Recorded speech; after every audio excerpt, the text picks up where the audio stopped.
шоу-бизнес өкілдері батыстық әріптестерінен қалыспай соңғы уақытта ашық киінуді сәнге айналдырған. Олардың есімдерін жалпақ жұрт та жақсы біледі. Кофеин, мысалы. Біреу тұспай ашық болып киінеді, өзің жас деп санайды.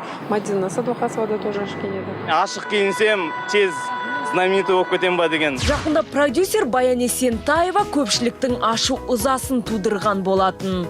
Нақтырақ айтсақ, продюсер салтанатты кешке шолақ шалбар мен көк кеудеше киіп келген. Осы бір киім үлгісімен көпшілікке ұнамай, сынның астында қалған продюсердің бұл әрекетін оқырмандар елдің назарын аудару үшін жасаған деп топшылады. Сын пікірлер ол міндетті түрде болады, болу тиісті.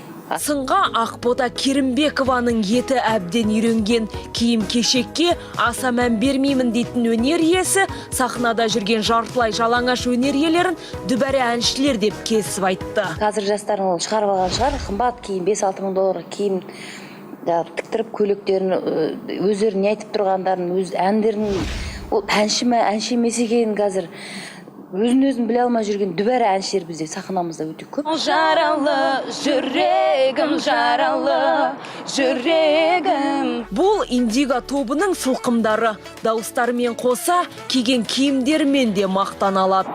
Бәрі орынды, ұзын көйлектеріміз бар, қысқа да көйлектеріміз бар. Дегенмен баратын орындарына байланысты жас әншілер қысқа әрі тым ашық киімдерді киюге тура келетінін жасырмайды. Әрине, ашық киінген қыздар қалай десек те өздеріне ер адамдардың назарын аудартатыны бар емес пе? Тізеден сәл-сәл қысқа болса, мүмкін одан жаман тұрған ештеңе жоқ деп ойлаймын. Ақбота болса сахнаға тіпті спорт киіммен шықсам деп армандайды. Спорт киіммен шықсам шіркін, сахнада тұрып өзім үстінде мен не киіп тұрмын деген ой болмау керек та менде. Менде сахнада мен әнімді шын жүрегімнен жеткізуім керек. Керімбекова ханым әңгіме барысында қазақ шоу-бизнесінің тағы бір сырын жайып салды. Жартылай жалаңаш шығады, өзін сататын әншілер бізде көп. Біздің өнерде жалпы былғанып жатқан дүние көп. Кешью тобының экс-әншісі Айдана Меденова топтан кеткелі бері тасы өрге домалады. Отбасын құрып жеке бизнесін ашты. Жақында ана атанды. Бүгінде жеке әнші ретінде танылып жүрген Айдана бейне баян түсіріп тыңдармандарын қуантуда. Қай жерде ән айтып жатқан орны, сол жердегі ауа райы, қандай адамдардың алдында ән айтып жатыр, соған байланысты ғой. Үлкен кісілер болса, әрине жабық киінесін, жастар болса, кішкене ашық киінесін. Әнші келін атанғалы бері қысқа көйлектер мен шалбарлардан бас тартқан. Есімін Амина деп қойдық. Көмекші ретінде менде туысқандарым көп, ата-анам бар.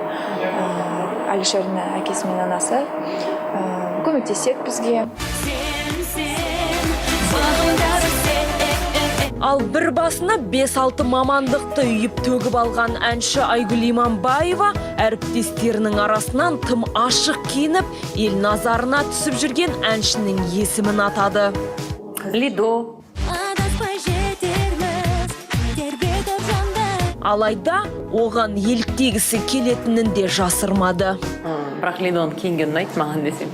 Дегенмен әнші өз елімізде Өзбекстан сынды ашық-шашық киінген өнер иелерін қатаң жазалап, заң қабылдаса қос қолдап қолдайтынын жасырмады. Әзірге ол заңның ауылы алыс. Жабық та әдемілеп те сол орамалды мың құбылтыпты тағып, көйлекті де мың құбылтыпты жабық киіп шығуға болады. Мен мысалға бір ашық-шашық сахнаға шыққанға сондай бір зәру болмаса құштар болып тұрған мен жоқпын. Жақында өзбек әншісі Тамила елімізден пана іздеп келген болатын. Әлеуметтік желіге салған ұятсыз видеодан дау шығып, кесірінен әншілік лицензиясынан айырылып, елінен де қуылғанда. Сонымен қатар әнші Юлдуз Османова Шахзодамен қатар 11 орындаушыға ескерту жасалған. Өнер иелеріне ашық-шашық киінуге тыйым салатын заң елімізде қашан қабылданатыны әзірге белгісіз. Бүгінге осы.